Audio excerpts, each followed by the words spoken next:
Avant de quitter le Cameroun, le chef de l'État a accordé une interview exclusive à la presse nationale. Après avoir précisé l'objet de sa visite aux États-Unis, le président Biya est revenu sur les derniers événements dans la partie septentrionale du pays, et notamment les attaques perpétrées par la secte Boko Haram. Aux personnes affectées, le président de la République a exprimé sa compassion et la solidarité de la nation entière avant de réitérer sa détermination à venir à bout de cette menace terroriste. Je vous propose d'écouter le président de la République. Je m'en vais tout de suite prendre l'avion pour Washington. J'y vais à l'invitation du président Obama qui rassemble tous les chefs d'État africains et lui-même pour qu'on étudie ensemble les moyens de renforcer la coopération entre les USA et l'Afrique. Et à l'ordre du jour, il y aura certainement le problème de la sécurité en Afrique. Donc, ce voyage est vraiment important pour nous. Nous aurons l'occasion de continuer à affirmer nos positions sur cette question majeure de sécurité en Afrique. Vous avez fait allusion à la situation que connaît l'extrême nord de notre pays. C'est vrai, il vous souvient qu'il y a quelques semaines, nos forces ont marqué des points importants contre le Boko Haram, mais c'est une lutte longue. On a affaire à un ennemi pervers, sans foi ni loi, qui attaque les nuits, qui égorge. Et ils ont évidemment fait des exactions à Kolfata, à Ile, à Alifa. Alors ce que je peux dire, c'est que les Camerounais doivent garder confiance. Le chef d'état-major, je l'ai envoyé là-bas pour réorganiser notre dispositif. J'ai envoyé des secours, des renforts en hommes et en matériel. Il n'est pas exclu, je ne peux pas en dire plus.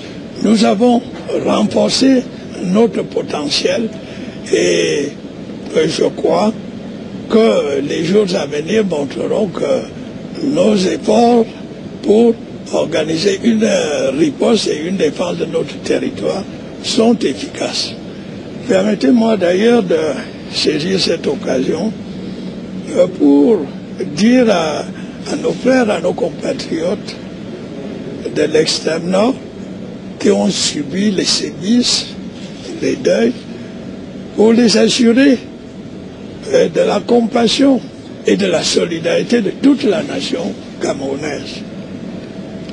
Nous ne les laisserons pas, au contraire, nous allons continuer à les protéger et à combattre cet ennemi sans relâche. Je présente mes condoléances à ceux qui ont perdu un membre de leur famille. J'ai déjà dit aux autorités administratives d'exprimer ces condoléances. Et à tous les Camerounais, je demande de continuer à faire confiance au gouvernement, aux forces de l'ordre.